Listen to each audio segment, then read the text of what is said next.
up, everybody? It's your boy DJ Strike It Up, finally coming to you with my third video in my sneaker collection series. Want to apologize that it's taken so long to get this video put together. I actually had some of my friends texting me and sending me emails and tweets and saying, hey man, what's up? You know, no more videos? What's going on? Well, the thing was, I already had a video ready to shoot. I had a theme picked out. I had my shoes ready to go. And then I got lucky. I got real lucky. I was able to pick up this pair of shoes that I consider to be the grails in my collection. This shoe means the absolute world to me. And no lie, this shoe made me cry. Yes, I'm not kidding you, man. This shoe made me cry. Now you might be asking yourselves, what shoe could make a man cry? At least this shoe made this man cry. The Jordan 6 Carmines. I mean, this shoe is it for me, man. I can't even believe that I'm holding this shoe. Just wow. And man, speechless every time I look at it, man. I'm gonna put it up here, man. And as you can see, let me move out the way. This is my shoe rack. You know, I know a lot of you guys got racks and racks of shoes. And I'm just a rookie. I'm just starting out, man. And I barely got this rack almost full. I'm going to start adding a third layer in between. But for now, we're going to leave that shoe up there. Jordan 6 Carmine. Why did I cry? Why did this shoe make me cry? Well, this shoe was the first pair of Jordans that I bought with my money. With my hard-earned money. Alright? I was working with my parents. You know, they had a business, they had a store, and I used to get an allowance. And you know, we weren't rich. You know, my parents, you know, I'm one of 4 kids, so my parents had to pay bills and, you know, worry about 3 other kids besides myself. So if I wanted something, I had to pay for it. I had to work for it. That shoe right there is the very first pair of Jordans that I bought. And now that I'm, you know, into collecting the kicks, that was the shoe I was looking for. I was constantly on the hunt for that shoe. And, you know, a lot of people were selling it, but they were selling it at ridiculous prices. Or if I would be lucky enough to find a shoe in my size, they were really just beat up to hell. And that shoe, actually, if you look at it, it's not that bad. The soles are still icy. I'm still going to probably do a little bit of touch-up. Put them up and put some sea glow on them. You know, make them look even nicer. But I think the shoe looks just, I mean, look at this, man. I'm not kidding you, man. This, if you guys can't see the happiness in my face and just, man, I feel like a little kid with a brand new toy. This is the shoe that I was hunting for, and I finally got them. Finally. I can't even tell y'all, just, man. But that's what this video is about, is 91, when that shoe came out, the Jordan 6 Carmine. And man, I'm just telling y'all, it's not even funny. But let me give you some real quick facts on that shoe. Tinker designed the shoe, alright? And like I said, the shoe came out in 1991. Now, what else happened in 1991? Well, here you go. An amateur video captures the beating of motorist Rodney King by the LAPD.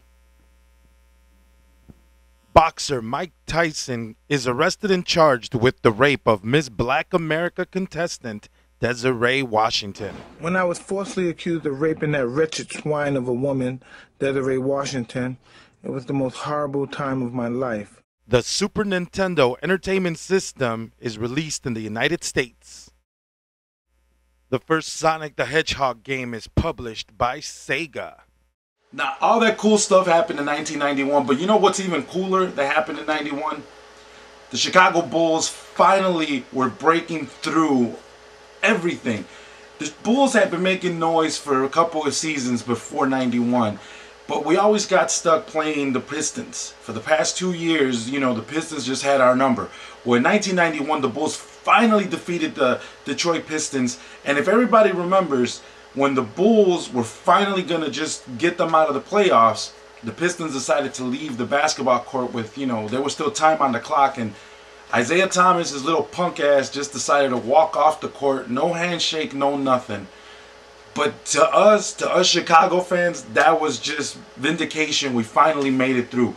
And everybody was talking about the Bulls. Now, those shoes were not the shoes that Michael Jordan wore during the playoffs. He actually wore the black ones. And that was actually a shoe that I was thinking about getting. But, man, when that one came out, there was just no question. I had to have that.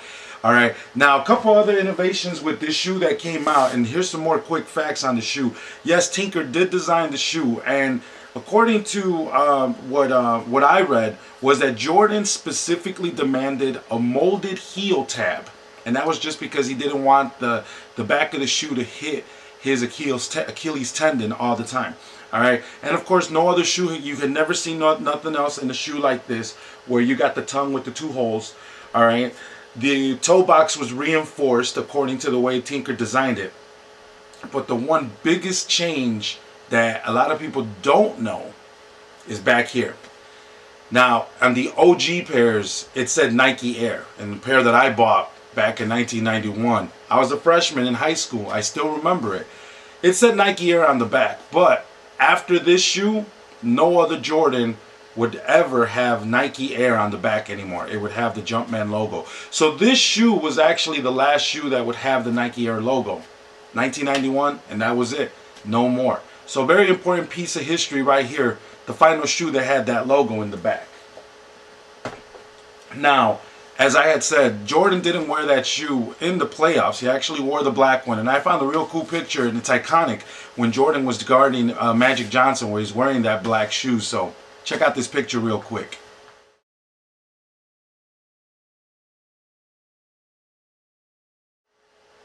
Pretty cool, huh? Now, let me tell you one more memory I have about that shoe. And that is when I was watching the finals, when they were playing the Lakers, Jordan actually sprained his big toe on a jumper in Game 3 that gave the Bulls the win. He jumped up, and when he landed kind of funny, and he sprained his toe. It got really bruised and really just swollen.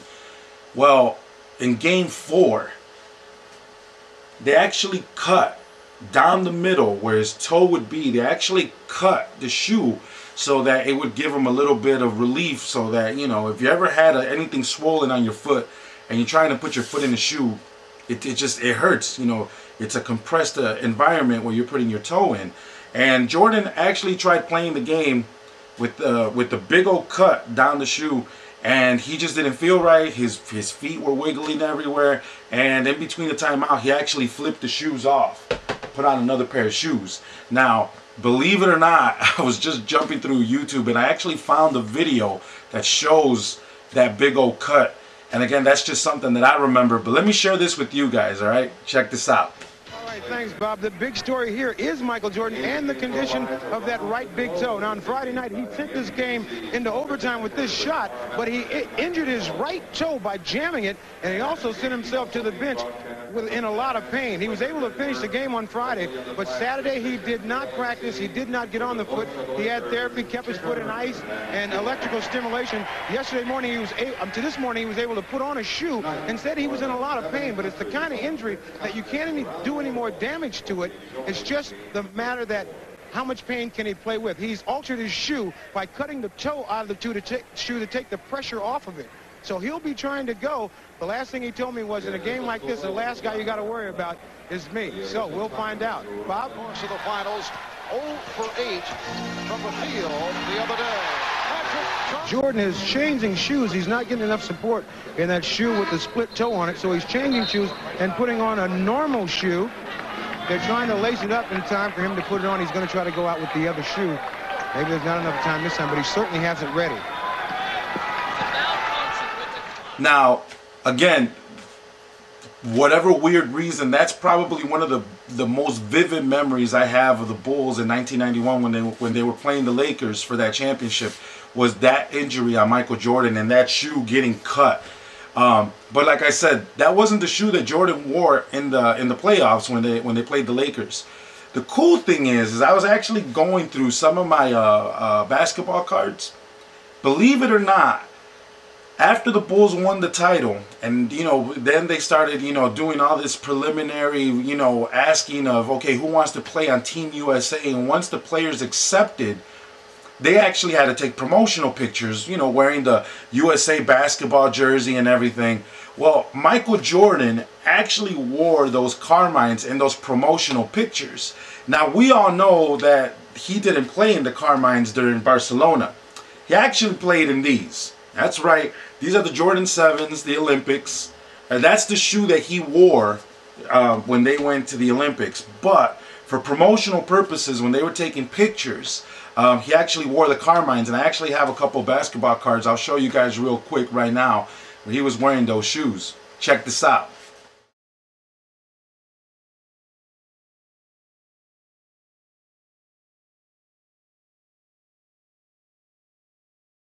Well, there you have it, man. Awesome pieces of history, in my opinion. You know, the fact that he never played in those shoes in the Olympics, or either in the Olympics or in the playoffs, but they actually took pictures for Team USA in those shoes, and I think that's pretty cool. And of course, that was the first shoe that he wore of the championship series, all right? He won the championship in the Jordan 6s, and that's also when he won his first finals MVP. So, to me, the Jordan 6 is just an iconic shoe. And of course, now I'm going to be on the hunt to, you know, find the black ones and the white ones, the white and red. But that right there, that's my grail. It means so much to me. And like I said, the Jordan 6 was just an iconic shoe. It even made it into a particular movie. You guys know what movie it made it into? I'll give you a hint. There's a guy by the name of Sidney Dean who was in this movie, all right? If you guys don't remember, let me show you a picture real quick. Check this out. That's right. It was actually in the movie White Man Can't Jump. Sidney Dean's boy was actually wearing the Jordan 6, but the all-black ones. That's, you know, pretty cool when you see the shoes that you love so much and you see them being rocked. Again, back in the day, you didn't see a lot of celebrities doing the kick game the way they do it now. So that was actually a pretty cool thing to see that shoe in that movie. Well, that's all I got for you guys. I hope you liked this video. Thank you so much to everybody who's been subscribing and everybody who retweets my videos and getting your people to watch them and to subscribe is actually pretty cool, and I appreciate that. I got a couple of shout outs I want to give. First and foremost, big shout out to a couple of people who I've been chatting with a lot, and you know, we've become pretty cool friends through Twitter, and that's of course my one of my guys, If the Shoe Fits. I want to see more videos from you, man. You need to start doing more videos of those dunks. And big shout out going out to my man Ali. He's on Twitter. You can check him out. Watch the Throne. Big LeBron shoe collector right there, man. So hey, you know, peace out. And also a big shout out to Mr. J Star. Now I know everybody's always sending out just big shout outs to everybody, but in my case, I want to say thank you to Mr. J Star because he actually made a video of the Retro 6 Carmine on how to tell a fake from a real one. And believe it or not, there's very subtle ways to tell if you're dealing with a fake or a real when it comes to the Carmine. The way the stitching is, does it meet at a point? Even down here, if you can see real quick, in between here, there's supposed to be that gap in between the leather. And on fakes, they just do it all as one piece.